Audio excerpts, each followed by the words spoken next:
അരവിന്ദാക്ഷൻ സാറും ടീമും നാളെ ഗോപാൽജിയെ കസ്റ്റഡിയിലെടുക്കാൻ വരുന്നുണ്ട്. ഗോപാൽജി ഇതിനെ നിസ്സാരമായിട്ട് കാണണ്ട. ഞങ്ങളുടെ സ്റ്റേഷനില് ജോലിയോട് കൂറുള്ള കുറെ മണ്ടന്മാരുണ്ട്.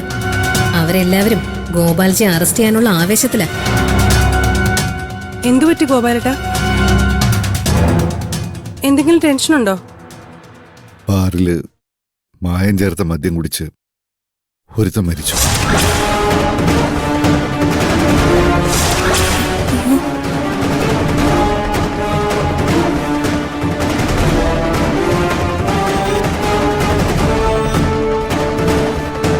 ഞാൻ വക്കീലിനെ വിളിക്കണ്ടാടി.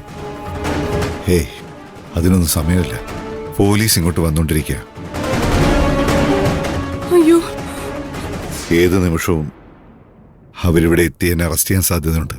അതിന് ഡാഡി കുറ്റക്കാരനാണെന്നതിന് തെളിവൊന്നുമില്ലല്ലോ. ഇല്ല, പക്ഷേ സാഹചര്യ തെളിവ് വെച്ച് എനിക്കിത് പങ്കുണ്ടെന്ന് അവർക്ക് വരുത്തി തീർക്കാൻ പറ്റും.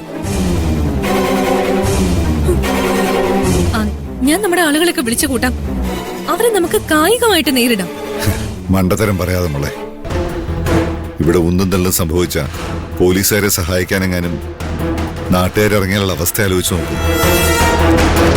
മായം ചേർത്ത മദ്യം കുടിച്ച് ഒരുപാട് പേര് ആശുപത്രി കിടപ്പുണ്ട്. അവരുടെയൊക്കെ ബന്ധുക്കൾ പുറത്ത് കാണുമല്ലോ. ആ ദേഷ്യത്തിൽ അവരെല്ലാം കൂടി ഇങ്ങോട്ട് വന്നാ നമ്മളോ ഈ വീടോ ഒന്നും ബാക്കിയുണ്ടാവില്ല. പിന്നെ വേറെ എന്ത് ചെയ്യാനാ? അല്ല, തൽക്കാലത്തേക്ക് മുങ്ങാലോ ഡാഡി. അതുകൊണ്ട് എന്താ ഗുണം? പോലീസ് എല്ലായിടത്തും ബാരിക്കേഡ് വെച്ച് കാണും. അത് സാരമില്ല.